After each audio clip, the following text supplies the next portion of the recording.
नमो अरहंताणं नमो अरहंताणं नमो अरहंताणं।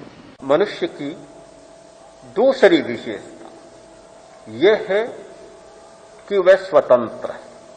स्वतंत्रता प्राणी की विशेषता है। अचेतन स्वतंत्र नहीं होता, चेतन स्वतंत्र होता है। हमारी दुनिया में दो मूल तत्व हैं, एक चेतन और एक अचेतन। चेतन और अचेतन में अंतर यह है कि चेतन स्वतंत्र होता है, नियति से पूरा बंधा हुआ नहीं होता, और अचेतन नियति से केवल बंधा हुआ होता है। उसकी अपनी कोई स्वतंत्रता नहीं होती। अचेतन की अपनी कोई स्वतंत्रता नहीं होती, केवल नियति के सहारे चलता है। जितने नियति, जितने सार्वभौम नियम, जितने यूनिवर्सल लॉ हैं, वे सब अचेतन के लिए हैं। चेतन के लिए ये बात लागू नहीं होती। बहुत बड़ी अंतर रेखा है, बहुत बड़ी भेद रेखा है चेतन में और अचेतन में। चेतन स्वतंत्र होता है, अचेतन स्वतंत्र नहीं होता, पूरा परतंत्र होता है। यह स्वतंत्रता प्राणी की, चेतन की दूसरी विशेषता है।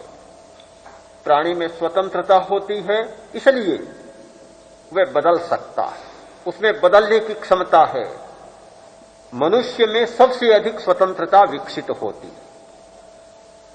वह चाहे तो बीमार हो सकता है, व्याधिग्रस्त हो सकता है, चाहे तो आधिग्रस्त हो सकता है, मानसिक उलझनों से भर सकता है, और चाहे तो उपाधि का जीवन जी सकता है, क्रोध, अभिमान, माया और लालच का जीवन जी सकता है, और चाहे तो समाधि का जीवन जी सकता है।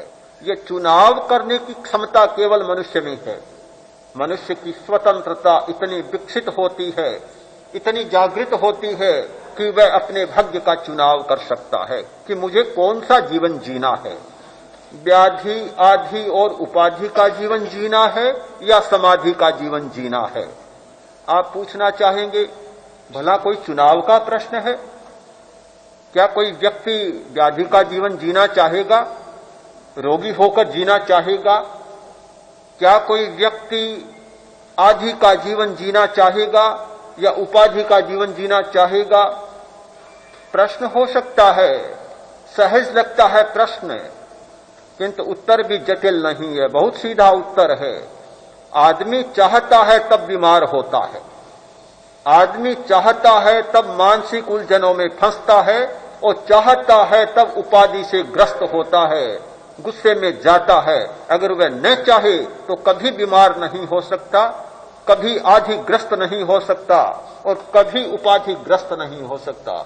सब चाह पर होता है, कठिन है उस चाह को पकड़ना, कठिन है उस चाह को समझना और देखना।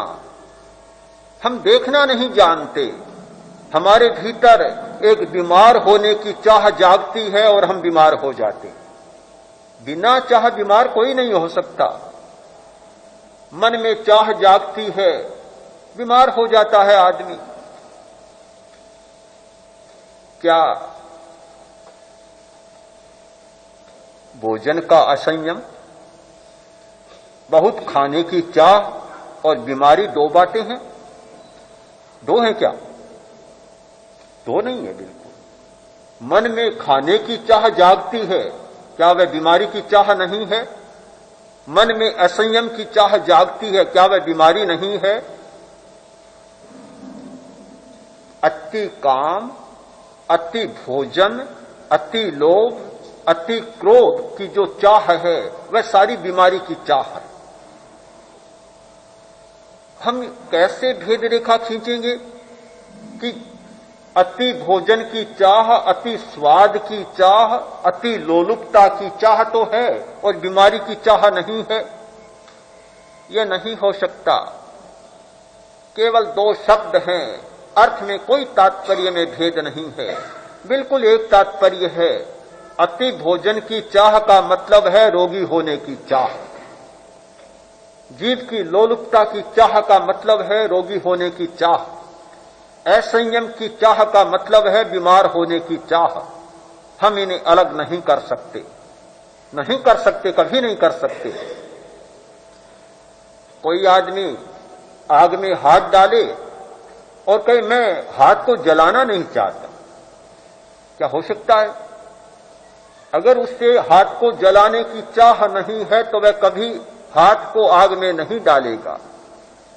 जानता है, बहुत स्पष्ट जानता है कि आग में हाथ देने का मतलब है हाथ को जलाना, जलना, जलाना। फिर वह इसे अंतर नहीं डाल सकता, कोई भेद रेखा नहीं खींच सकता कि हाथ को जलाने की चाह तो नहीं है और मैं आग में हाथ डाल रहा हूं। दोनों एक साथ जुड़ी हुई बातें। तो जिसके मन में बीमार होने की चाह नहीं होती वह बीमार नहीं होता। ये चाह जाने अनजाने हर आदमी के मन में होती है। कोई आदमी देखना जानता है वह उस चाह को देख लेता है, और जो देखना नहीं जानता वह उस चाह को देख नहीं पाता, अनजान में चाह को पालता जाता है। चाह पलती जाती है, आदमी बीमार होता जाता है और उसको देख नहीं पाता, समझ नहीं पाता। अंतर है केवल देखने का। जिस व्यक्ति में मानसिक उलझनों में जाने की चाह नहीं होती वह मानसिक उलझन में नहीं जाता। मानसिक उलझन क्यों आती है? क्यों आती है? कि हमारे मन में मानसिक उलझनों में, मानसिक तनाव में जाने की चाह मौजूद है, अविरति मौजूद है, अतृप्ति मौजूद है। प्रियता और अप्रियता का संवेदन है। जब हम किसी को प्रिय मानकर चाहते हैं और किसी को अप्रिय मानने की चाह भी हमारे भीतर है, तो प्रियता का संवेदन, अप्रियता का संवेदन रहे और मानसिक उलझन न रहे, ये कभी नहीं हो सकता।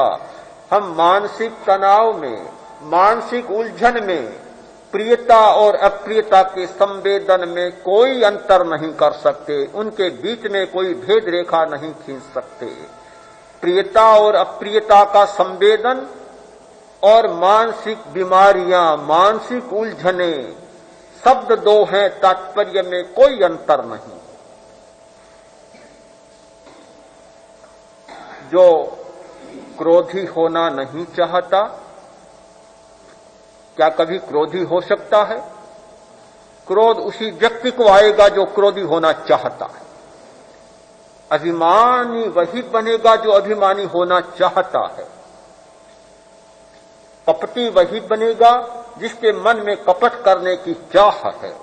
लोभी वही बनेगा जिसके मन में लोभी होने की चाह है। यदि चाह मिट जाए फिर कोई क्रोधी नहीं बन सकता। सबसे बड़ी बीमारी है ये चाह, अतृप्ति, आकांक्षा। आकांक्षा हमारी सबसे बड़ी बीमारी है। सारी बीमारियों की जड़ में है आकांक्षा, अविरति। यदि आकांक्षा मिट जाए, अविरति समाप्त हो जाए, तो फिर न प्रमाद होगा, न कषाय होगा और न और कोई बीमारी हो। हम इस सच्चाई को देखें, सच्चाई को जानें, और इस सच्चाई को जानते हैं तो फिर हमारे सामने यह प्रश्न जटिल नहीं बनता कि चुनाव कैसा। चुनाव कौन करना चाहेगा बीमार होने का? व्याधि, आधि और उपाधि से पीड़ित होने का चुनाव कौन करेगा? किंतु आदमी करता है, और इसलिए करता है कि उसके भीतर चाह भी मौजूद है। किंतु जब मनुष्य की स्वतंत्रता है और वह चुनाव करने में सक्षम है, चुनाव कर सकता है, तो वह यह चुनाव भी कर सकता है। व्याधि, आधि और उपाधि से दूर जाने का चुनाव भी वह कर सकता है।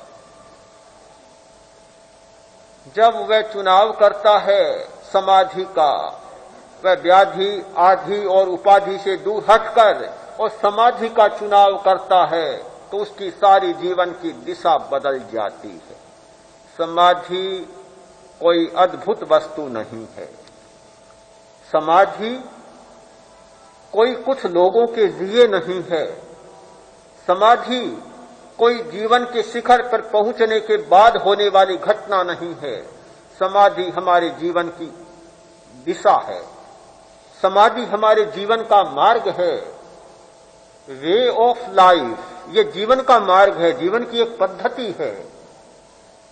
जो आदमी इस जीवन की पद्धति को समझ लेता है, इस जीवन की कला को समझ लेता है, इस जीवन के विज्ञान को समझ लेता है, वह इतना शांत और सहज जीवन जीता है, वह व्यक्ति इतना निर्लिप्त जीवन जीता है, वह व्यक्ति कीचड़ में रहे हुए कमल के पत्ते का जीवन जीता है कि जिस पर कीचड़ भी गिरता है, पानी भी गिरता है, किंतु टिकता कुछ नहीं, सब कुछ चला जाता है।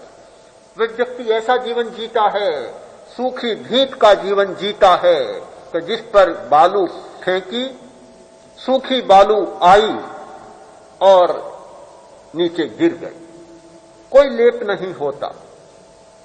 ऐसा जीवन जी सकता है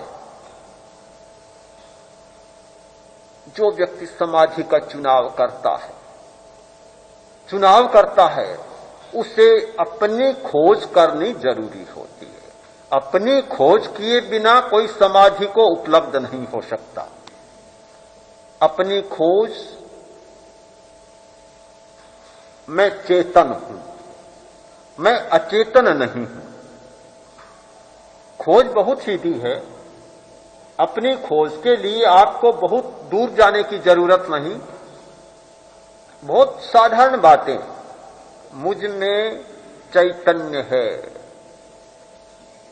आनंद है और शक्ति है, बस 3 बातें पर्याप्त है। अपना अस्तित्व क्या है? मैं चैतन्यमय हूं, मैं आनंदमय हूं और मैं शक्तिमय हूं। आनंद, चैतन्य और शक्ति, ये त्रिपुटी मेरा स्वभाव है। बस इससे सिवाय मेरा कोई स्वभाव नहीं है। इतनी बात को जान लेता है, वह अपने आप को जान लेता है और अपने अस्तित्व को जान लेता है। अचेतन में तीनों बातें नहीं। अचेतन में चैतन्य नहीं है, आनंद नहीं है और शक्ति है। शक्ति तो है, किंतु स्वतंत्रता युक्त शक्ति नहीं है। स्वतंत्रता से जिसका प्रयोग किया जा सके वैसी शक्ति नहीं है। प्राणी में, चेतन में तीनों बातें, चैतन्य, आनंद और स्वतंत्रता से प्रयोग की जाने वाली शक्ति, ये प्राणी की अपनी विशेषता है, वह उसका अपना अस्तित्व है।